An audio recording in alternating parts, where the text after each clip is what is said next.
The letter hit the floor of the train car before Charlotte Donnelly's fingers had fully registered dropping it. The words she had read 100 times on the 3-day journey from Cincinnati blurred again, not from tears this time, but from the cold fury that had finally replaced them. Thomas Aldridge, the man she had given 4 years of her life to, the man she had planned to marry in the spring, had not only broken their engagement but had done so by way of a note delivered to her door by his housekeeper. Not even the decency of a face-to-face farewell. And the reason he had given, so brief and so devastating that she still could not fully absorb it, was that he had already married someone else, 3 weeks prior, a woman with a fortune large enough to save his failing textile business. Charlotte had been replaced not by love but by a ledger sheet. She pressed her back against the rattling seat of the westbound Pacific line and stared at the brown envelope on the floor. She had come west because staying in Cincinnati meant seeing his name on every building, in every newspaper society column, on the lips of every mutual friend who would look at her with that excruciating mixture of pity and relief that it had not happened to them. She had come west because her cousin Margaret had written to her 2 months ago, before the disaster, inviting her to spend a season in Caro Creek, a cattle town in southern Wyoming Territory. At the time, Charlotte had politely declined. After the letter from Thomas, she had sent a telegram by morning and was on a train by nightfall.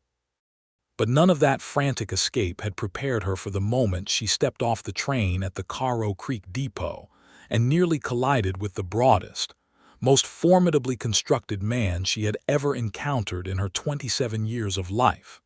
His name, as she would learn in the following 30 seconds, was Albert Kendrick. He was 32 years old, and he owned the largest cattle operation in the Southern Territory. He had the look of a man who had spent a decade learning every way the land could try to kill him and had refused to oblige it. Dark hair, sunburned jaw, eyes the precise color of the sky in that western hour just before the light collapsed entirely, a gray-blue that was neither one thing nor the other. He was not looking at her when she stepped off the platform steps. He was looking at a piece of paper in his hand, squinting at it with the expression of a man who had just been told something he did not believe. She collided with his shoulder. Her traveling bag went left. His paper went right. And Charlotte Donnelly, who had spent 3 days holding herself together with the dignity of a woman, who would not be broken by a man who did not deserve her tears, stumbled forward and caught herself on the rough wool of his coat lapel, her fingers closing over the fabric as though she had grabbed him on purpose. He caught her by the elbow with a reflex so practiced it had no thought in it at all, and for one suspended second they stood like that, his hand on her arm, her hand on his chest, staring at each other with the mutual startlement of two people who had not planned to meet. "Beg your pardon," she said, and her voice was steadier than she had any right to expect. "No harm," he said. His voice was low, unhurried, and had the quality of something said once and meant permanently. She released his lapel. He released her elbow. She picked up her bag. He picked up his paper. And that was the entirety of their first meeting, 45 seconds in the dust of a Wyoming train depot, both of them holding something they wished they were not holding. She did not know then that he had a dark past of his own. She did not know that the paper in his hand was a legal notice that someone was challenging his land deed, that he was standing on the edge of losing the ranch he had spent a decade building from nothing. She did not know that his wife had died 3 years ago of fever, and that the grief had hollowed him out in ways he had never allowed anyone close enough to witness. She did not know any of it. She only knew that she had come west to forget a man named Thomas Aldridge, and that she had 48 hours to compose herself before her cousin Margaret's dinner party, where she would be expected to be charming and well-recovered and entirely over it. She was not entirely over it, but she was trying. Margaret Holloway, née Donnelly, had married a land surveyor named Peter Holloway 5 years earlier, and had followed him to Caro Creek with the cheerful adventurousness of a woman who treated every inconvenience as an interesting experiment. The result was a white-painted house on the north end of town, with a kitchen garden and muslin curtains, and a cook named Rosa, who made the finest cornbread Charlotte had ever tasted. Margaret herself was 31, round-cheeked and perpetually in motion, and she greeted Charlotte at the door of the house with both arms extended and the expression of a woman who already knew everything and was determined to help. "You are here," Margaret said. "You are safe. You are going to be absolutely fine. Do not argue with me about any of those things." "I am here," Charlotte agreed, and let herself be pulled inside. She did not argue about safe. She was not entirely certain about fine, but she understood that Margaret was offering her a scaffold to stand on while she rebuilt herself, and she was grateful enough for it that she did not pick at the specifics. The first week in Caro Creek was bearable because Margaret kept her occupied. There were walks along the creek bed, visits to the small dry goods store, a Sunday service in the clapboard church where the minister spoke about resilience with the specific fervor of a man who understood that his congregation had no shortage of things to be resilient about. Charlotte listened and watched and began to understand the texture of a frontier town, which was rougher and more honest than Cincinnati, and she was beginning to suspect, somewhat kinder in its way. She learned by the end of that first week that Albert Kendrick's ranch was called the Double K, that it sat 8 miles south of town, and that he was something of a fixed point in the community, a man people oriented themselves around without entirely realizing they were doing it. She learned this not because she was seeking information about him, but because his name came up in every third conversation, the way the name of any person who matters in a small place tends to surface repeatedly whether you invite it or not. Margaret's dinner party came on a Saturday, the last weekend of September in the year 1882. Charlotte had been in Caro Creek for 9 days. She had spent those 9 days being carefully, methodically angry at Thomas Aldridge and working very hard not to cry about him in front of her cousin. She had written one letter to her mother in Cincinnati saying that she had arrived safely, and that Wyoming was very beautiful, and that she was already feeling like herself again. Every word of that letter except the first 2 was a polite fiction. She dressed for the dinner in the one good gown she had packed, a deep blue wool that her mother had once told her made her eyes look like the Atlantic in winter. She pinned her dark hair up with the small tortoiseshell combs that had been her grandmother's. She stood in front of the small mirror in Margaret's guest room, and told her own reflection that she was not going to think about Thomas Aldridge for the entire evening. Albert Kendrick was the 8th guest through Margaret's front door. Charlotte knew it was him before Margaret introduced them, because she recognized the gray-blue of his eyes from the train depot and the particular quality of his stillness, which was the stillness of a man accustomed to reading large spaces and finding the thing in them that required attention. He came in with his hat already in his hand, which suggested someone had raised him right, and he wore a dark coat that was clean and well-pressed, which suggested he took the dinner seriously enough to have made an effort.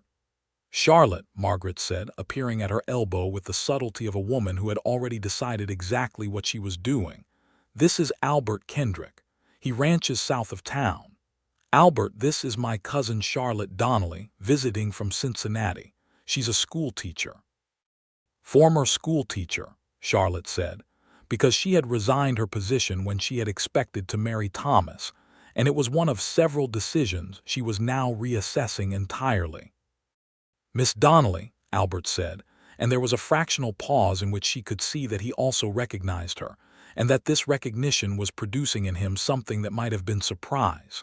"We have already met," she said, because she was a woman who preferred to address the obvious directly. "On the platform. I walked into you." "You did," he agreed, and something shifted in the corner of his mouth that was not quite a smile but was the immediate predecessor to one. "I should have been watching where I was standing. I should have been watching where I was going," she said. "We were both at fault." "A fair division," he said. They were seated across from each other at Margaret's dinner table, which Charlotte suspected was not an accident. She spent the first course observing him with the kind of careful attention She had always applied to students who were not yet telling her what was really wrong with them. He was quiet in a way that was not shyness, she decided. He was a man who had something to say and preferred to choose the moment for it rather than filling silence for its own sake. He listened to Peter Holloway's account of a recent surveying expedition with genuine interest. He spoke about cattle and water rights with a precision that told her he understood both subjects at a depth that went beyond livelihood. When the minister's wife mentioned the land dispute that had been troubling several ranches to the north, Albert's expression changed in a way that was small and quickly controlled, but Charlotte caught it because she was watching. "Is the legal trouble reaching this far south?" she asked, directing the question to the table generally but pitching it in his direction. The table shifted slightly. Several guests exchanged the brief look of people who know something about someone and are deciding whether to speak. "It's a concern," Albert said, his voice even. "More than a concern," Peter said, with the frankness of a surveyor who dealt in facts and had little patience for understatement.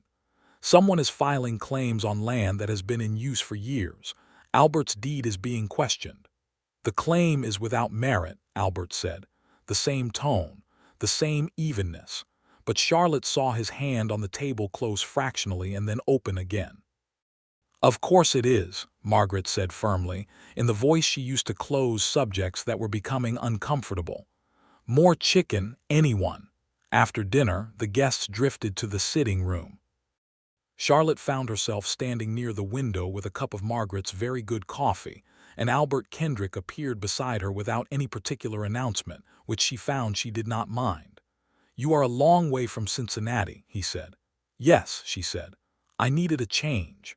Long way to come for a change." "The longer the better," she said, and something in her tone must have told him that there was a hidden story in that sentence because he did not push it. He simply looked out the window at the dark Wyoming night, and she looked at it beside him, and they stood there in a silence that was, to her considerable surprise, entirely comfortable. "How long are you staying?" asked. "I'm not sure," she said. "Margaret has offered me the winter." "Winters here are serious," he said. "I've been told." "You're not discouraged?" "Not particularly," she said. "Cincinnati winters are serious in their own way." He looked at her then, that gray-blue gaze that was direct without being aggressive, and she had the distinct sensation that he was seeing something more than the surface of her answer, the way she had the sensation of seeing more than the surface of his. "I expect you'll manage," he said. "I expect I will," she replied. He left shortly after, the first guest to go, which surprised her because she had imagined a man like that would stay late and hold court.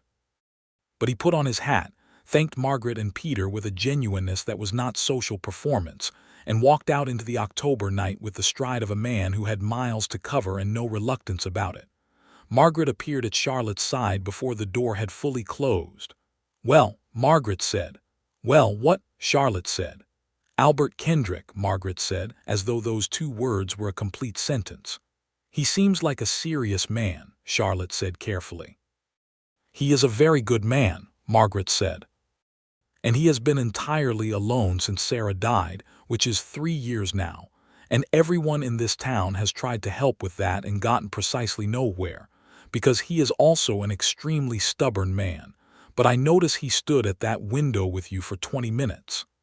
"We talked about weather," Charlotte said. "Charlotte," Margaret said, in the tone she had been using on Charlotte since they were girls together in Cincinnati, the tone that meant she saw through the deflection entirely and was choosing to let it stand for now. "You are allowed to notice that a man is interesting. That is not a betrayal of anything." Charlotte looked at the closed door for a moment. "I am here to forget a man," she said, "not to find another one. Those things," Margaret said gently, "are not always as separate as we think."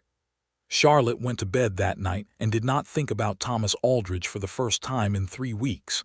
She was not entirely sure what she thought about instead, except that it had gray-blue eyes and spoke in a voice that had no wasted words in it.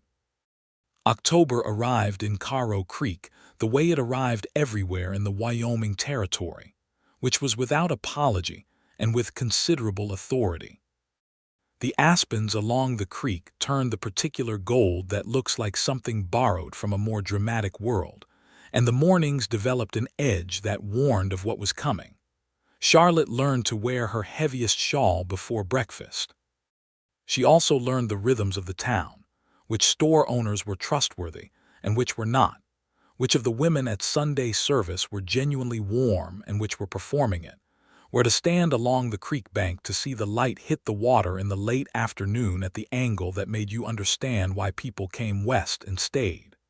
She also saw Albert Kendrick twice in October before the event that changed the arrangement between them. The first time was at the dry goods store where she was buying thread and he was buying a very long list of supplies which he read off to the proprietor, a man named Greer, without reference to the paper which told her he had memorized it. He tipped his hat when he saw her. She said good morning. He said good morning. He finished his order and left. It was 30 seconds and she thought about it for the rest of the afternoon, which annoyed her. The second time was at the church social Margaret dragged her to, where a table was set up in the churchyard, and the women of the congregation had contributed every baked good they owned, and the men stood in small groups discussing cattle and weather, and, she gathered, the ongoing legal trouble that she had heard referenced at the dinner. Albert was in one of those groups. He saw her across the table of pies and cakes, and did the thing with his expression that was the predecessor to a smile, and she did the thing where she lifted her chin very slightly in acknowledgement, and then Margaret was pulling her toward the minister's wife, and the moment passed. But she noticed that he talked to no one else in quite the same way he talked to the men he trusted, and she noticed that when he laughed, which happened twice in the hour she observed without meaning to observe, it was brief and genuine, and changed his whole face in a way that made him look like someone younger and less burdened. She filed this information away and told herself she was simply curious about the community. The event that changed things happened on a Wednesday in the second week of October. Charlotte had taken to walking in the mornings along the road south of town, because it was the direction where the land opened out, and you could see the distances that made the west feel different from anything she had known. She walked far enough that morning that she came in sight of a fence line and a gate with a double K brand on the post, which told her she had reached the outer boundary of Albert Kendrick's ranch. She was not planning to go any further. She was standing at the fence looking at the land that rolled south with its dry grass and its far ridgeline and thinking about nothing in particular, which was the first time in weeks she had managed nothing in particular, when she heard the horse. It was coming fast, and the sound was wrong. Not the clean rhythm of a horse being ridden, but the broken, desperate percussion of an animal in distress. She turned and saw a gray horse coming along the fence line from the east, its reins loose and trailing, its eyes showing white, and on the ground 30 yards behind it, a man. She was already moving before she had made a conscious decision. She ran to the man on the ground and knelt beside him and saw that it was Albert Kendrick, which she registered as significant in a way she did not immediately examine. He was conscious, his jaw tight with the particular expression of a man refusing to acknowledge how much he was hurting, and he had his right hand pressed against his left forearm. "What happened?" she demanded. "Wire," he said tightly. "Fence wire snapped. Horse spooked." She pulled his hand away from his arm without asking permission and looked at the wound. The wire had opened a cut from his wrist to his elbow, not deep enough to be immediately fatal but deep enough to require attention it was not receiving. "You need this cleaned and bound," she said. "I'm aware," he said. "Can you walk?" "Yes." He said it the way people say things they are not entirely certain of. He could walk, as it turned out, but not without a hand under his good arm, which she provided without making anything of it. She half-walked, half-guided him through the gate and along the track toward the ranch buildings, which she could see in the near distance, a cluster of structures that were bigger than she had expected. A main house, a bunkhouse, a long barn, several outbuildings, all of it solid and well-maintained with the look of a place that had been built to last. A man came running from the barn before they reached it, a lean, weathered hand in his 40s named Curtis, whose expression when he saw the blood on Albert's arm was the expression of a man who had seen worse but was not happy about this. "Doc's in town," Curtis said. "I can manage it," Charlotte said, with the confidence of a woman who had grown up with brothers and had applied bandages to every variety of wound that boys could produce. "Clean water, clean cloth, something for binding." "And something to sterilize it." Curtis looked at Albert. Albert looked at Charlotte. He had the expression of a man who was in too much pain to argue and had decided that arguing was not going to serve him anyway. "Whiskey," he told Curtis. "For the wound or for him?" Charlotte asked. The corner of his mouth did the thing again. "Both are probably warranted." She cleaned the wound at the kitchen table of the main ranch house, which was a large, spare room with the look of a place managed by someone who valued function over decoration, but had not been entirely without care. There was a good iron stove, and a solid oak table, and curtains at the windows that were too carefully hemmed to have been bought at a store. She kept her hands steady and her attention on the wound, which was her way, and she was aware the entire time of his watching her with the kind of attention he turned on things that required him to take a reading. "You've done this before," he said. "3 brothers," she said, "and 5 years of teaching, which is its own kind of medical training." "What did you teach?" "Reading, primarily. Some arithmetic, geography." She tied off the binding. "You'll want the doctor to look at this when he's back.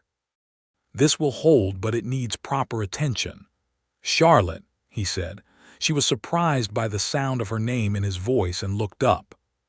He was looking at her with an expression that was plain and direct and had no performance in it. "Thank you." "You're welcome," she said.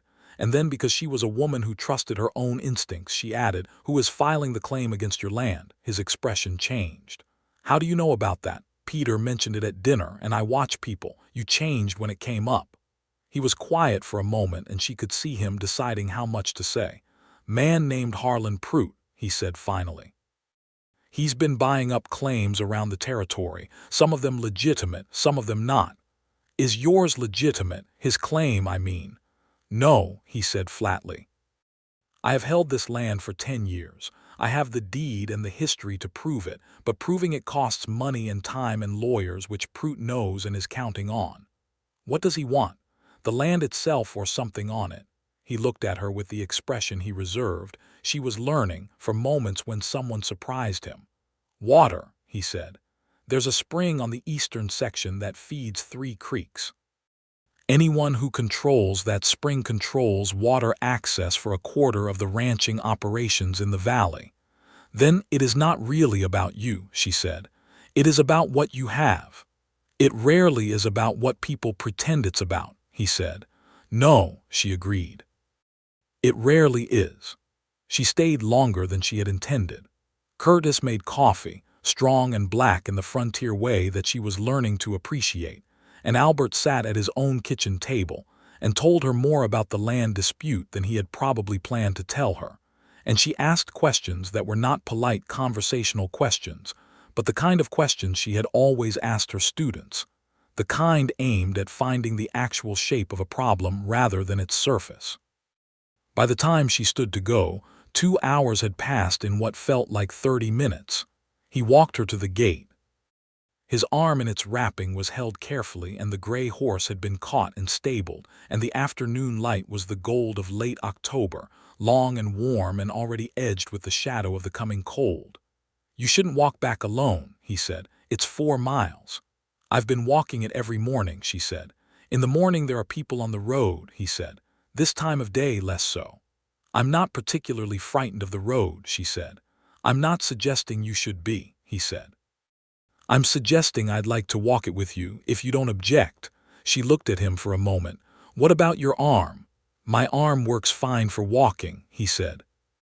They walked the 4 miles back to town in the gold afternoon, and the conversation was different from any they had had before, less careful and more actual, the kind that happens when 2 people have already passed some threshold they did not formally identify.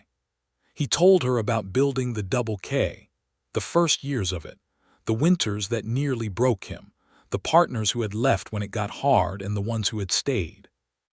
She told him about Cincinnati, about the school, About the 4 years of her life she was trying to keep at arm's length, not with all the details but enough that he understood the shape of it. "You didn't have to come this far," he said, "to have a change." "I needed the distance," she said.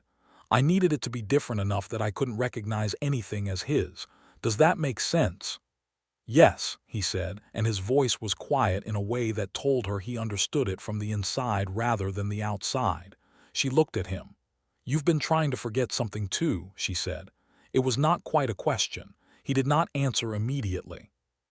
The road curved and the town came into view ahead of them, the white church tower and the water tower and the line of false-fronted buildings along the main street. "Not forget," he said finally, "except there's a difference." "Your wife," she said. "Sarah," he said. The name had the weight of something handled many times, worn smooth. 3 years ago this coming November. "I'm sorry," she said. "She was a good woman," he said. "She would have liked this country. She didn't get long enough with it." They were quiet for the last half-mile, and it was not the silence of two people who have nothing to say, but the silence of two people who have said something real and are letting it settle. When they reached Margaret's gate, he stopped. "Thank you," he said again, "for this afternoon. For more than the bandaging." "You're welcome," she said, "for more than the bandaging." He smiled then, the full version of it, not just the predecessor, and it was exactly as transformative as she had suspected it would be. It reached all the way to those gray-blue eyes and changed the entire character of his face. And Charlotte Donnelly felt something happen in the region of her chest that she had not felt in a very long time and had not been expecting to feel this afternoon on a Wyoming road. She went inside and stood in the kitchen with her coat still on and her hands very still. "You were gone a long time," Margaret said, appearing from the sitting room with the expression of a woman who already knew something interesting had happened. "I helped Mr. Kendrick with a wound," Charlotte said. "A fence wire, and then we walked back together." Margaret said nothing. She just looked at Charlotte with the particular look of a woman who sees something beginning. "Do not say anything," Charlotte said. "I wasn't going to say a word," Margaret said, and poured her a cup of tea. November arrived on a cold wind that came down from the north and did not leave. The mornings turned white with frost, and the creek began to run slow and heavy, and the sky took on the particular low gray of a Wyoming winter preparing itself. Charlotte learned to bank the fire before she went to bed, and to keep her boots by the warmth of the stove, because cold leather in the morning was its own particular misery. She also, somewhat to her own alarm, began to think about Albert Kendrick with a regularity that she could no longer pretend was casual curiosity. He had come to town 3 times in October after the afternoon of the fence wire, and each time he had found a reason to speak with her, which she noticed and Margaret noticed and probably most of Caro Creek noticed. He brought a book he thought she might want to read, a geography of the Rocky Mountain region that was 10 years old but still accurate in its fundamentals. He asked her opinion on a matter of water rights law that he was working through with his attorney, because he had remembered her asking the right questions and thought she might ask more of them. He sat across from her at Peter Holloway's office one afternoon, where she had gone to return a borrowed atlas, and spent an hour talking about the land dispute with the kind of focused specificity that was the way he expressed trust. She told him what she thought and did not soften it because she had learned that he respected directness more than comfort. She told him that the most important thing was documentation, that any court of law in the territory was going to want paper evidence of continuous use and maintenance, and that he should get every hand on the Double K to make a written account of what they had seen and done on that land over the past decade. He looked at her with the gray-blue attention. "You think like a teacher," he said. "Evidence and testimony," she said. "That is how you prove a thing to someone who wasn't there to see it." "That is exactly right," he said. "I know," she said, and he laughed, and there it was again, that full and transformative laugh that she was beginning to catalog as something she wanted to hear as often as possible. The document she was not examining, the hidden truth she was keeping in the corner of her awareness rather than bringing it to the center, was that she had not thought about Thomas Aldridge in 2 weeks. Not a serious thought, not the breathless, broken, angry thought that had been her constant companion since September. He had become a distant and somewhat muted figure, like a city seen from a great enough distance that it loses its sharp edges. She did not know whether this was the natural progress of time or something else entirely. She told herself it was time. She was reasonably certain she was lying to herself, but she was not ready to stop. The thing that forced the issue was the arrival, on a Tuesday in early November, of a letter from Cincinnati. It was not from Thomas. It was from her friend Eleanor, who wrote with the anxious kindness of someone delivering difficult information carefully, that Thomas and his new wife were to be celebrated at a society dinner, that everyone was talking, and that Charlotte's mother was worried about her, and did she know when she was coming home? Charlotte read the letter at the breakfast table and then set it down with a control that impressed even herself. "Bad news," Margaret said. "Irrelevant news," Charlotte said. "The kind that used to feel important." She thought about this for the rest of the day. Irrelevant. When had it become irrelevant? She tried to find the grief she had felt on the train, that blinding combination of humiliation and loss, and could not locate it in its original form. What she found instead was a cleaner, simpler version. Regret for the time spent, some residual anger at the manner of it, and underneath all of that, a recognition that she had built something in her mind around Thomas Aldridge that had more to do with the idea of the life she expected than with the actual man. She had been in love with an architecture of the future. The man standing inside it had been secondary. This was not a comfortable realization, but it was an honest one. She went to find Albert. She had not planned to do this. She put on her coat and her hat and walked out into the November morning without exactly deciding where she was going, but her feet took the south road, and 4 miles later she was at the Double K gate. Curtis met her at the barn with the slightly startled expression he always had when she appeared, because she was not the kind of visitor the Double K had ever had before. "Is Mr. Kendrick available?" she said. "He's in the East Field," Curtis said. "I can send someone." "I'll walk," she said. The East Field was the section with the spring, and she found Albert there with 2 of his hands, examining something in the ground near the fence line. He looked up when he heard her coming, and the expression that moved across his face before he had time to arrange it into something more composed was one she had not seen there before. It was simply, plainly glad. "Miss Donnelly," he said. The hands took the cue and found something to attend to at a considerate distance.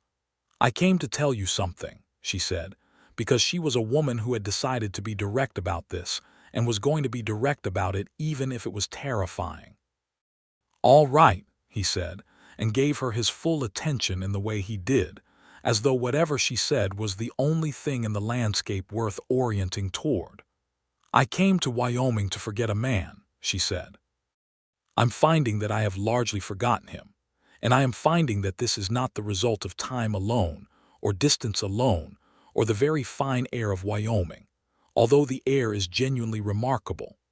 I am finding that it is in considerable part the result of discovering that there are conversations I would rather be having, and one person I would rather be having them with. And I think you know who that is, and I think you have known it for some time, because you are not a man who misses things. And I wanted to say it directly rather than waiting to see if it would arrange itself, because I have learned that things that matter require directness." He looked at her for a long moment. The wind moved through the dry grass. The distant ridgeline was white with the first real snow of the season. "Charlotte," he said. Her name in his voice had a weight to it. "I have been trying to find the right moment to say something similar for 3 weeks, and I kept deciding the moment wasn't right," he said, "and I think that was cowardice, which I don't generally tolerate in myself." "Why cowardice?" she asked. He looked out at the land and then back at her, and there was something in his face that was the expression of a man putting down something he has been carrying for a long time. "Because the last time I felt something of this nature," he said, "I lost her." And I told myself that the grief had been the price of it, that it was a transaction I wouldn't make again, that it was safer to be alone. "Is that what you want?" she said. "To be safe?" "No," he said immediately, as though the word had been waiting. "It is not what I want. It is what I convinced myself I should want. There is a difference." "There is," she said. He took a step toward her. She did not step back. He was close enough that she could see the exact color of his eyes and the line of tension along his jaw that was not anger but something that felt, she thought, like a man allowing himself to want something he had forbidden himself. "I cannot tell you I'm uncomplicated," he said. "I have a history that is not simple. I have a land dispute that may get worse before it gets better. I have a ranch that demands more of me than I sometimes have to give. I am a man with a great deal of present difficulty and a dark past that I carry more days than not." "I am aware of all of that," she said. "I am not asking you to be uncomplicated. I am asking you to be honest." "I am not a man accustomed to this," he said, "saying things out loud to people." "I know," she said. "But you're doing it anyway." "I am," he agreed. He reached out and took her hand. Not dramatically, not with any kind of grand declaration, just took her hand in his the way you take hold of something you intend to keep, and held it in the cold November air while the wind moved over the east field and the spring made its small sound in the ground nearby and the ridgeline stood white against the gray sky. "I would like to call on you properly," he said, "if you're willing." "I am willing," she said. "Then I'll come to town on Friday," he said. "I'll expect you on Friday," she said. He smiled, she smiled back. The frost was on the ground around them, the first real frost of the season, and the morning light was thin and bright and cold, and somewhere in the space of that moment, the name Thomas Aldridge finally and entirely vacated the center of Charlotte Donnelly's heart and made room for something altogether different. He came on Friday. He came the following Friday, and the one after that. He came in the cold November weather with a reliability that the people of Caro Creek began to track with the attentive interest that small communities have always given to romantic developments among their notable members. Margaret watched from the sitting room window with an expression of profound satisfaction and the discipline not to comment more than once a day. The visits had a shape. He would arrive at the Holloway house, which he did at the same hour each time, late morning, after his ranch work was far enough along that he could leave Curtis in charge without concern. He would sit in Margaret's parlor, which was a comfortable room with a good fire and too many decorative cushions, and Charlotte would sit across from him, and they would talk. They talked about everything and nothing in the specific way of two people who are discovering that talking to each other is one of the better uses of time they have found. They talked about the land dispute which was developing, and about Wyoming's chances of statehood, which everyone had an opinion on, and about what it was like to grow up in Cincinnati versus what it was like to grow up in Virginia, where Albert was from originally, which surprised her. "You're a long way from Virginia," she said. "I am," he said, intentionally. "What happened?" he told her, which was not something he had told many people. His father had been a man of some standing in the Shenandoah Valley, who had spent his later years in a slow dissolution of money and character, and Albert at 22 had seen clearly that staying meant inheriting both the name and the descent, and had chosen instead to leave with nothing and build something that was entirely his own. He had come west with $40 and a horse, and the intention of finding a place that did not know him and would judge him only on what he did. "Did it work?" she asked. "Mostly," he said. "I carried some of it anyway. You always do." "Yes," she said, understanding this from the inside. "But it's lighter when you've done the carrying yourself rather than standing still and letting it pile on you." He looked at her with that expression of being seen accurately. "Exactly that," he said. They took walks when the weather permitted, which in November in Wyoming was a narrower window than either of them would have liked, but they used every one of them. Along the creek bed, where the ice was beginning at the edges, and along the main street of town, where Charlotte had stopped thinking about whether people were watching and Albert had apparently never thought about it at all. He offered her his arm on the icy stretches, and she took it, and by the third walk it was simply what they did without discussion. He told her about Sarah, not at once and not in a single conversation, but in pieces over the course of the November visits, the way you share something that has been private for a long time, a little at a time, testing whether it is safe. Sarah had come from Missouri. She had been brave and practical and funny in a dry, unexpected way. She had loved the ranch with the same love Albert had for it, and had begun to understand the land in the way that takes years. And then the fever had come in October, which was the worst month for fevers in the territory, and she had been gone by November. "She would have liked you," he said one afternoon. "That seems like an odd thing to say." "It doesn't," Charlotte said. "I think it might be the kindest thing you could say." "She had no patience for pretense," he said. "She asked the direct question always. You do the same thing." "Does that feel like a comparison?" Charlotte asked because she wanted to know honestly. "No," he said without hesitation. "It feels like a recognition. There are things I value in a person, and they are not so abundant that when I find them twice in my life I should treat them as interchangeable. They are entirely different people. The qualities are the same. The experience is entirely new." "That's a careful answer," she said. "I spent a lot of November thinking about how to say it," he said. She smiled. "You thought about it?" "I think about most things I intend to say," he said. "It is the things I say without thinking that come out wrong." "What do you say without thinking?" "I said your name wrong the first 3 times in my head," he said. "I thought it was Charlotte like the city. Then I heard Margaret say it, and it is different. Shorter on the second part." She laughed, and he watched her with that look he had, attentive and quiet, as though laughter were something he wanted to keep a record of. The land dispute came to a head in the last week of November. Harlan Pruitt, who Charlotte had by now built a clear mental picture of from the various descriptions Albert and Peter had given, filed a formal petition with the territorial court in Cheyenne, claiming that the eastern section of the Double K, the section with the spring, had been claimed fraudulently and should revert to open range.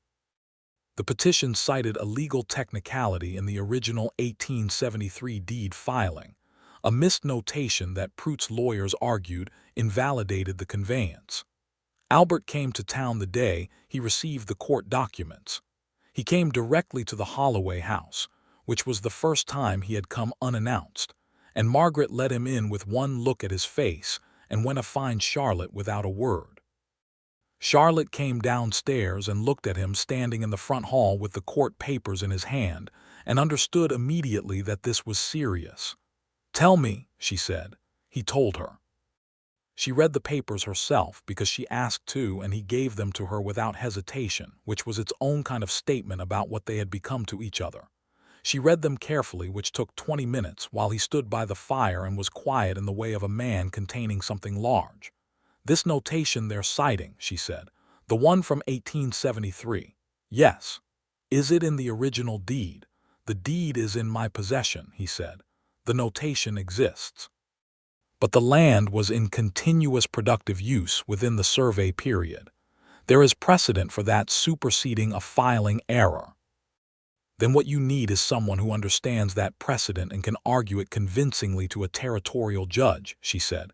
"My current attorney is adequate," he said. "But Pruitt has brought in a man from Denver, experienced, expensive." "What is the real risk?" she asked. "Honestly." He met her eyes. "If I lose the eastern section, I lose the water. If I lose the water, the ranch is not viable within 3 years. Drought years are unpredictable. That spring is the hedge against them." She thought for a moment. "Peter knows a land attorney in Laramie," she said. "I heard him mention the name last month when this first came up. A man named Stratton who has argued deed cases before the territorial court.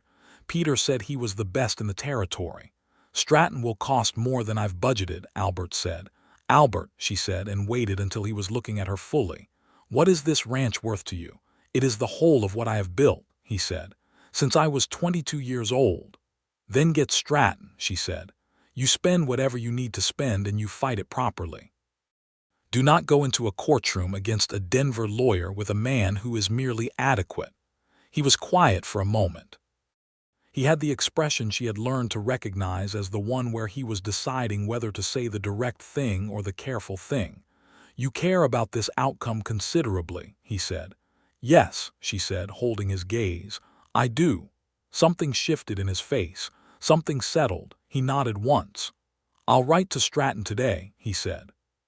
Peter Holloway, who had spent the last hour finding things to do in various other rooms of the house, materialized in the doorway with a helpfulness that was not at all coincidental. "I'll have the letter on the morning stage to Laramie," he said. Charlotte looked at him. "How long have you been there?" "Not long at all," Peter said, with the expression of a man who has been there the entire time. December came in with snow, real snow, not the dusting of November, but the serious, accumulating kind that covered the ground and filled the air and changed the character of everything. Caro Creek in the snow was quieter and smaller and somehow more itself, the way that things stripped down to essentials become more essentially what they are. Charlotte had been in Wyoming for 3 months. She had meant to stay a season. She was no longer thinking about when she would go home. She was beginning to think about home differently, which was its own kind of revelation. Albert Kendrick came to town twice in the first week of December despite the roads and the cold, which required more effort than the November visits had, and which he made without remarking on the effort. He brought her a copy of a novel someone had sent him from back east, not because he was particularly interested in novels himself, he admitted, but because it had geography of the eastern states in it, and he thought she might like to read descriptions of places she knew from the outside. "That is," she said, turning the book over in her hands, "a very thoughtful thing to do." "I noticed you read everything in the Holloway house twice," he said. "You noticed that from your visits," she said. "I notice things," he said, which was the most modest possible way of saying that he watched her with the full attention that she had learned was one of the most valuable things about him. She gave him something in return, which she had spent 2 evenings preparing. She had written, in the careful hand of a woman who had spent years teaching penmanship, a thorough summary of every case law precedent she had been able to find in Peter's legal reference books that applied to his land dispute. She had organized it by argument and counterargument, the way she organized lesson plans, with the structure clear and the evidence in order. She handed it to him in a folded packet. He opened it. He read it. She watched him read it, which took a while because it was thorough. When he looked up, his expression was the one she had not seen on him before, the one that was without the guard he generally kept, entirely undefended. "You did this," he said, "on your own." "I had access to Peter's books in 3 evenings," she said. "It is what I could contribute." "Charlotte," he said. He stopped. He looked at the packet and then at her. "I have not known many people who would do this without being asked." "You would," she said, because she was certain of it. "For someone he stopped again. "Yes," she said quietly. "For someone you cared about. That is exactly my point." He put the packet carefully in his coat pocket and looked at her for a long moment in the cold December light coming through Margaret's parlor window, and she looked back at him with the steadiness of a woman who has decided what she feels and is not going to pretend otherwise. "I need to say something," he said. "Then say it," she said. "I have spent 3 years being very careful," he said. "Being careful about what I allowed myself to feel, because feeling it and losing it was something I thought I could not survive a second time. And I have spent 3 months discovering that carefully is not how you feel things worth feeling. They come anyway, regardless of the care you apply to preventing them, and I would rather say it directly than have you not know." "Say it, Albert," she said softly.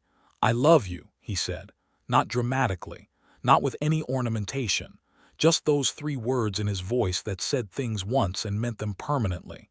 She felt it everywhere, that sentence, in the specific way that true things feel different from the things that merely resemble them. She had heard similar words before, or variations of them, but never in this voice and never with this quality of absolute honesty in them, the quality of a man who does not say things he does not mean. "I love you too," she said. Just as simply, just as completely. He crossed the room and sat beside her on Margaret's fussy little settee, which was not designed for a man of his size, and took both her hands in his and held them. And they sat like that for a long time, with the fire going and the snow coming down outside and the whole warm interior of the moment around them. And Charlotte Donnelly thought, with a clarity that was both simple and enormous, that she could not remember the last time she had thought about Thomas Aldridge. She tried experimentally to bring his name up in her mind, and what she found was that it had the quality of something distant and old, like reading about an event in a newspaper from years ago. It had happened. It had meant something once. It no longer had any claim on the present. She had come west to forget a man. By the first frost she had forgotten his name. Not his name literally, not the way that memory fails. But his name had lost its power, which is the only forgetting that matters. It no longer arrived in her thoughts with weight or pain or that particular feeling of doors closing. It was just a name, a man she had once known. Not the shape of her grief or the center of her loss or the reason she could not imagine a future. Just a name. Albert Kendrick's name, on the other hand, had become the most significant arrangement of letters in her world. She told Margaret that evening, who was expecting it and cried anyway in the way that Margaret cried about good things, quickly and entirely and without embarrassment. "I knew," Margaret said. "You have known since the train depot," Charlotte said. "I knew since the dinner party," Margaret corrected. "The train depot was just the introduction. The dinner party was when I saw the thing that happens between two people who are going to be important to each other." "You stood at the window together for 20 minutes talking about weather and neither of you looked at the window once," Charlotte laughed. "You are very observant." "I have been married to a surveyor for 5 years," Margaret said. "I have learned to read terrain." December deepened. The snow accumulated and the temperatures fell to the kinds of numbers that made Charlotte understand, viscerally, what Albert had meant when he said Wyoming winters were serious. The cold was a presence, not just a temperature. It had mass and intention. She learned to respect it the way the people around her respected it, not with fear but with the careful attention you give to something that will not forgive carelessness. Albert came when the roads permitted, and when they did not, he wrote. She had not expected him to be a letter writer, but his letters were like his speech, direct and considered and without wasted words, and they held more warmth than his speech sometimes did, because the page gave him a space to say things that required the privacy of not being said face to face. She wrote back, longer letters than his, with more detail and more feeling declared openly, and she could feel in his return letters that he read hers carefully, because he responded to specific things she had said in ways that told her every word had been registered. Stratton, the attorney from Laramie, arrived in the first week of December and met with Albert and reviewed the case materials. He confirmed what Charlotte's summary had suggested. The argument was winnable, the precedent was there, but it would require a court appearance in Cheyenne before a territorial judge and a thorough presentation of evidence. He took the case and Albert signed the agreement, and the preparation began. Charlotte helped with the preparation, because Albert asked her to, and because she found that she was better at the organizational logic of it than anyone else involved. She helped Stratton sort and categorize the testimony statements that the Double K hands had written, helped create the timeline of continuous use that was the foundation of the case, helped draft the chronological narrative of the deed's history that Stratton would use as his opening argument. She did this at Peter's office, which had the necessary books, over the course of several evenings in December, with Albert present for the majority of them. They worked late on those evenings, the two of them and Stratton and sometimes Peter, around the big table in the office with the lamp burning and the snow coming down outside. Albert would check facts with the precision of a man who knew every inch of his own land and needed no prompting about dates and details. Charlotte would shape the information into a structure that would hold up under examination. Stratton, who was a spare, intelligent man of 50 who had seen every variety of land dispute in the territory, watched the two of them work with the expression of someone observing a function that is already well established. "You two have done this before," Stratton said one evening. "Done what?" Albert said. "Worked together," Stratton said. "Divided a problem and handled the parts." Albert and Charlotte looked at each other. "We've been practicing," Charlotte said. Stratton made a small sound that was, she decided, his version of approval. The court date in Cheyenne was set for the 3rd week of January. Stratton returned to Laramie to prepare. The case rested now on the quality of the argument and the evidence, and Charlotte felt a cautious confidence about it, not certainty, because she had learned that certainty in legal matters was a luxury no one could honestly afford, but something close to it. Christmas came to Caro Creek, and with it a quality of celebration that Charlotte found different from Cincinnati Christmases, which had been formal and elaborate and organized around display. Caro Creek's Christmas was simpler and louder and full of the particular warmth of a community that does not take its pleasures lightly because it has worked hard enough to earn them. There was a church service with singing that was enthusiastic if not always accurate. There was a town gathering at the hotel's main room, the largest interior space available, with punch and dancing and the particular social energy of people who had been mostly indoor-bound for weeks and were glad of the company. Albert danced with her twice. He was, she discovered, a competent dancer with the restrained expression of a man who has been taught the steps and takes them seriously. The second dance was slower, and he held her hand with the same intention he put into everything, and she was aware of the warmth of him and the steadiness of him, and the fact that everyone in the room was aware they were dancing and did not care at all. "Merry Christmas, Charlotte," he said quietly. "Merry Christmas, Albert," she said, and looked up at him with the feeling that was simply and completely happiness, which she had not been entirely certain she would recover the capacity for when she had been sitting on a train in September holding a letter she had not asked to receive. On Christmas Day itself, Albert came to Margaret's for dinner, which Margaret had orchestrated with the same quiet deliberateness she applied to everything she considered important. It was the first time he had been at the Holloway table in that way, as a member of the occasion rather than a guest at a dinner party, and the difference was visible and easy and right. After dinner, when Peter and Margaret found things to do in other parts of the house with the efficiency of people who have decided a couple needs a moment to themselves, Albert took Charlotte's hands and looked at her with the expression that was the most unguarded she had ever seen it. "I have been thinking," he said. "You are always thinking," she said. "About the spring," he said. "Not the legal case, the fact of the thing. That land has been mine for 10 years and I built it alone and I intended it to be enough. I did not anticipate that enough would change." "How has it changed?" she said softly. "There is a house on that ranch," he said. "That is very well built and very well maintained and entirely too large for one person. And there is a kitchen table that is too big for one person to eat at without it being a comment on the situation.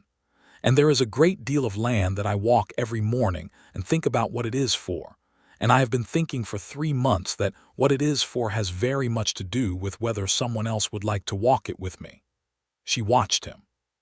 He was not a man who stumbled over words, generally, but he was choosing these ones with the care of someone who knows he is saying the most important thing he will say in a long time. "Charlotte Donnelly," he said, "I am asking you to marry me. I know it is December and you have been here 3 months and your mother is in Cincinnati and your life was somewhere else entirely before September. I know there are 100 reasons why the timing is not ideal.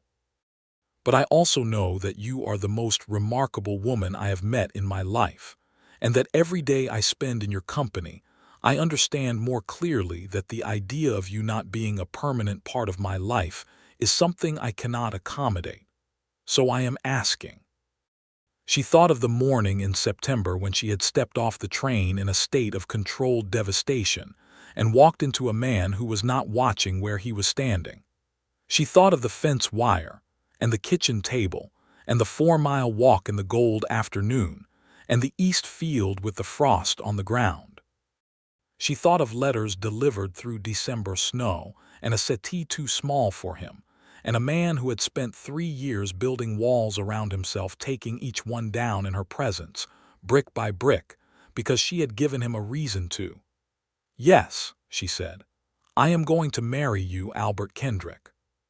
He pulled her close and held her there in Margaret's sitting room with the fire going and the Christmas cold pressing at the windows, and she could feel him breathe out in a way that was the sound of a man releasing something he had been holding for a very long time.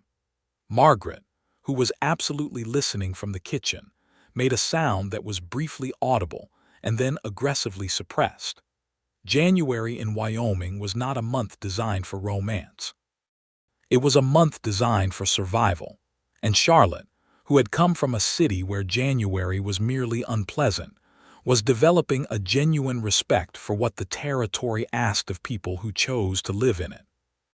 The temperatures dropped below anything she had experienced, the kind of cold that made the air visible, and the mornings require a specific courage to meet.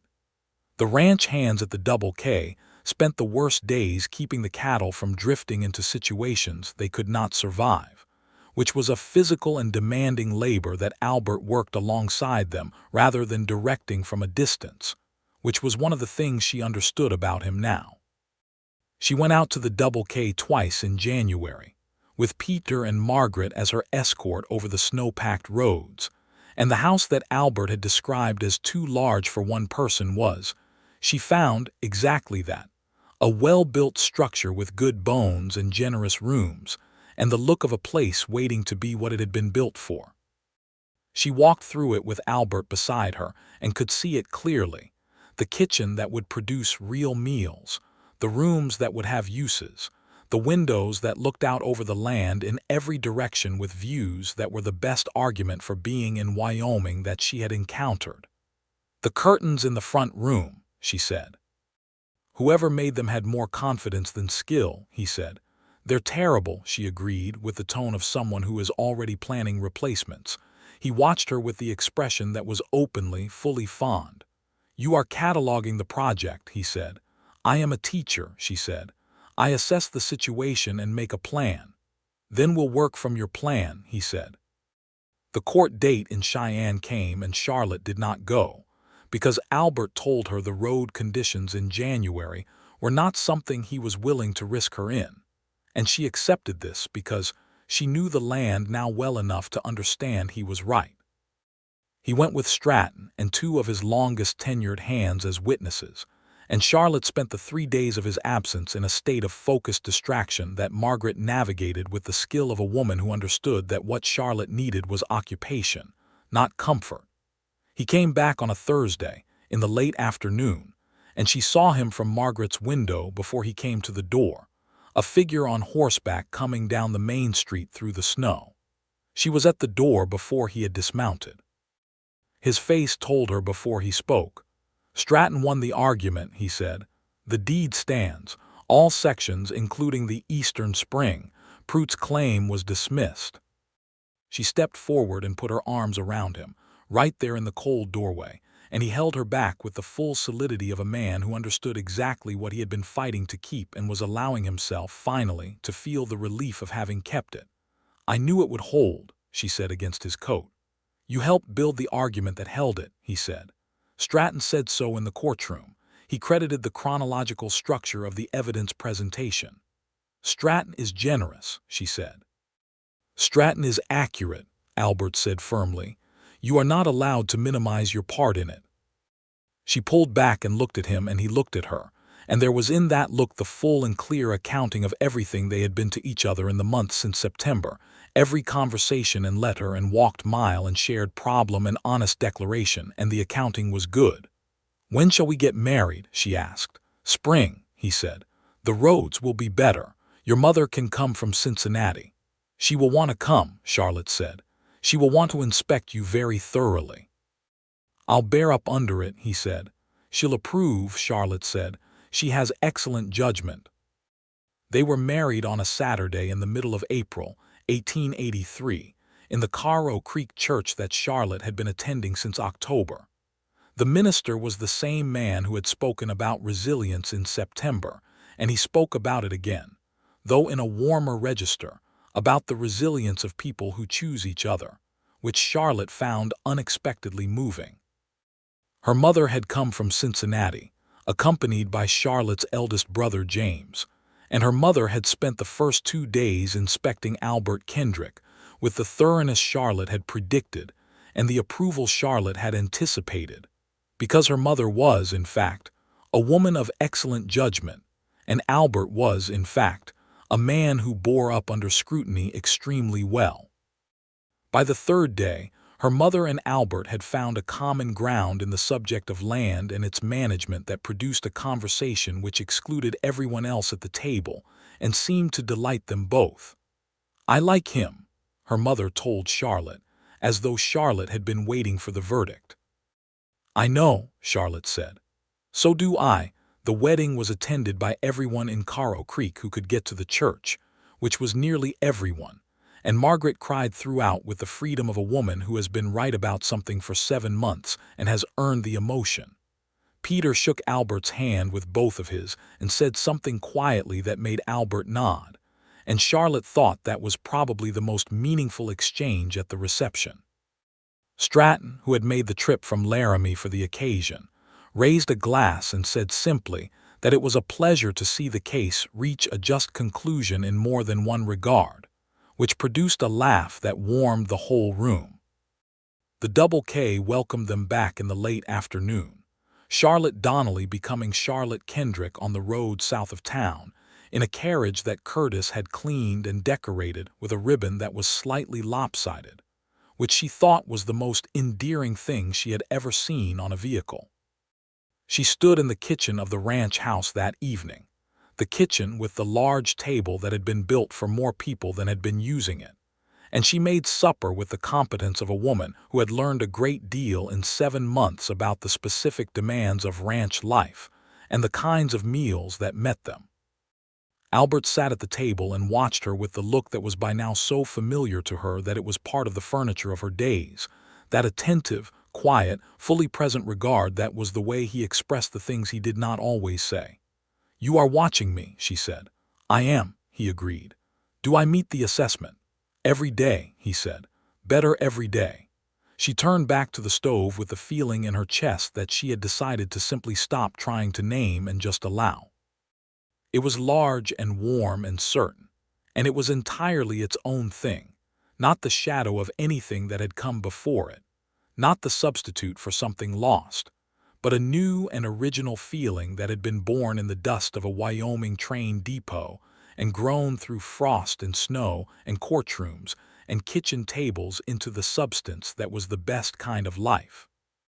Summer came to the Double K, and with it the particular beauty of Wyoming in the season it reserves its beauty for, the long golden afternoons and the thunderstorms that came fast over the ridge and the grass that turned the whole valley into something that looked like a painting of itself. Charlotte learned the ranch with the same systematic thoroughness she had applied to everything she had ever decided to understand. She learned to ride, which Albert taught her with a patience she found entirely characteristic.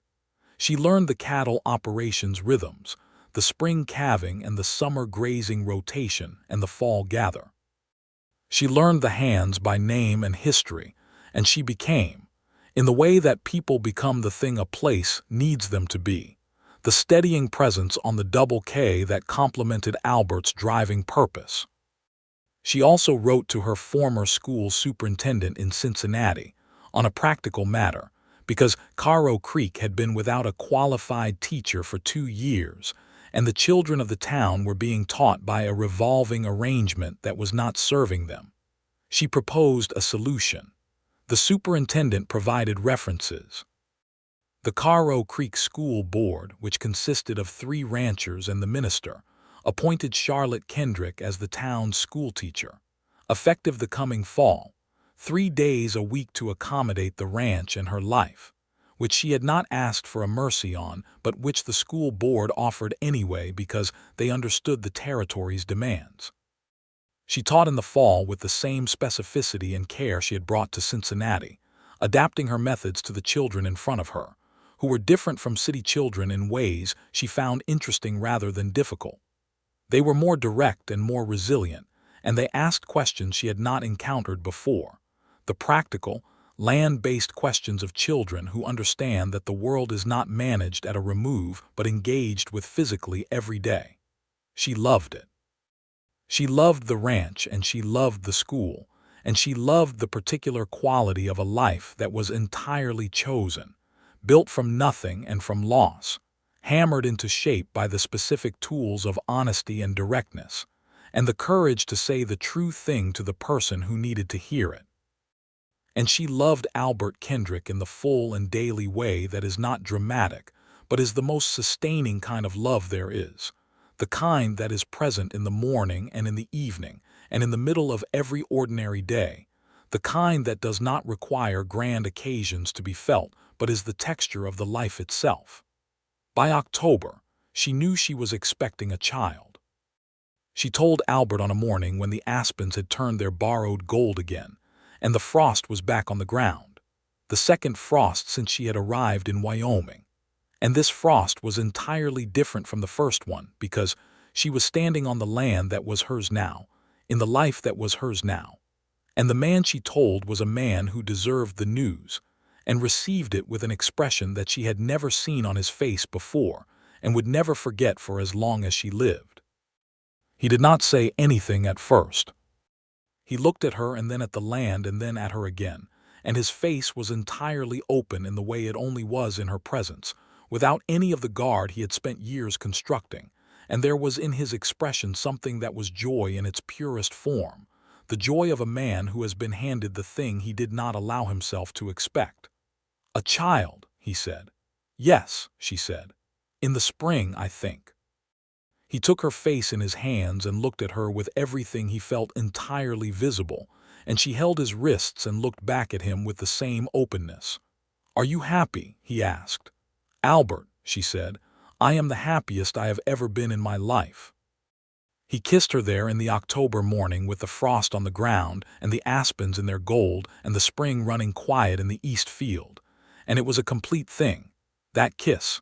The way an argument is complete when the conclusion follows from the premises. The way a story is complete when it reaches the place it was always heading. Their son was born in the second week of April, 1884, almost exactly a year after their wedding. He was named James Edward Kendrick, James for Charlotte's eldest brother who had made the trip to Wyoming for the wedding, and had taken to the territory with the enthusiasm of a man who had always wanted a reason to go west, and Edward for Albert's younger brother in Virginia, with whom Albert had recently renewed a correspondence that Charlotte had encouraged, because she understood that the dark past was lighter when it was not carried entirely alone. James Edward Kendrick came into the world with an objecting loudness that the doctor said was a very good sign, and that Charlotte, exhausted and entirely overcome, agreed was the best sound she had heard in her life. Albert, who had spent the hours of the labor in a state of contained anxiety that expressed itself as fixing everything in the main house that had needed fixing for 6 months, held his son with the expression of a man experiencing something that no amount of preparation could have prepared him for. "He looks like you," Charlotte said from the bed, watching him. "He has your color," Albert said, his voice not quite steady. "He has your ears," she said. Albert looked at the very small ears in question. "That is not something to hold against him," he said. She laughed, which hurt, and then laughed again anyway. James was a healthy and demanding child who grew with the speed that children grow in places where there is air and space, and the outdoors available as a matter of daily life. He was walking by 11 months and running shortly after, and by the age of 2 was deeply interested in the horses, which was both a delight and a source of ongoing vigilance. Albert taught him the names of the horses before he taught him anything else, which Charlotte found both entirely predictable and entirely charming. Margaret became, as godmother, a constant and beloved presence, and her own household expanded in the spring of 1885 with the arrival of a daughter she named Clara, who became James's nearest companion and co-conspirator through the years of their early childhood. The two families existed in a closeness that was the particular closeness of people who have chosen to be family, rather than simply finding themselves related. The kind that is made of shared meals and hard winters, and the specific trust that comes from having helped each other through difficulty. Peter Holloway's surveying work took him to an increasingly important position in the territory's development, and he was part of the committee that worked through the years toward Wyoming statehood, which came in 1890, something that Charlotte and Albert celebrated with the rest of Caro Creek, with the knowledge that they had been there for a significant part of the building of it. The Double K grew. Not dramatically, not by expansion for its own sake, but by the steady, compounding growth of a well-managed operation, additional grazing contracts, a breeding program that Albert developed with the precision he brought to all his undertakings, a reputation for stock quality that made the Double K name mean something in the regional market. Charlotte managed the school for 3 years until a proper full-time teacher was recruited, at which point she stepped back from it with the satisfaction of a woman who has solved a problem thoroughly and can leave the solution to run itself. She turned to other things. She maintained the accounts of the Double K with a precision that freed Albert to focus on the operations. She wrote occasional pieces for the territorial newspaper about education and about the particular circumstances of women in frontier communities, pieces that were more widely read than she had anticipated, and that prompted letters from women in other parts of the territory who had found them useful. She was not a woman who needed to be celebrated for these things, but she was a woman who needed to be doing them, and the ranch gave her the ground from which to do them, and Albert gave her the understanding that what she did mattered as much as any other work that happened on or off the Double K. Their second child, a daughter they named Sarah Margaret, came in 1887, the Margaret for Charlotte's cousin who had given her the scaffold to stand on when she needed it, and the Sarah for Albert's first wife, which was Charlotte's suggestion and Albert's gratitude for the suggestion. Albert held his daughter with the same wonder he had held his son, and Sarah Margaret grew into a child with her father's gray-blue eyes and her mother's habit of asking the direct question, which was a combination that the people around her found both useful and occasionally disconcerting. The family that lived on the Double K in the years that followed was a family built with intention and honest labor, and the specific kind of love that does not perform itself, but is simply, quietly present in every room and on every acre of the land. Albert Kendrick, who had stepped off a train in September of 1882 with a letter on the floor of the car behind her, and the intention of putting as much distance as possible between herself and the wreckage of what she had thought her life would be, had built instead the life that was the actual shape of what she had always needed. Not the architecture of expectations, not the carefully arranged future that someone else had designed as a setting for their own needs, but the living, breathing, daily, honest thing. She was in the kitchen of the Double K on a November morning in 1889, 7 years to the month from when she had walked into Albert Kendrick at the Caro Creek Depot, when he came in from the early work with the cold on his coat and his boots shedding snow at the door, and the expression of a man who has been outside in something that required him and is glad to be back inside. James, who was 5 and extremely aware of himself as a person with significant interests and opinions, was at the table eating porridge with the focused absorption of a child who takes his meals seriously. Sarah Margaret, 2 years old and luminously pleased with the world, was on Charlotte's hip. Albert kissed Charlotte and then his daughter's head and then ruffled his son's hair with the ease of a man for whom all of these things are the most natural gestures he makes all day, which they were. "Road to town is clear," he said, pouring coffee. "I thought we might go in on Saturday. Margaret is expecting us for the week." "She mentioned it in her last letter," Charlotte said. "James has been asking to see Clara for a month." "Clara said she would show me her rabbit," James said, without looking up from his porridge, with the certainty of a child to whom plans involving friends were the most significant plans made. "She will show you her rabbit," Charlotte confirmed.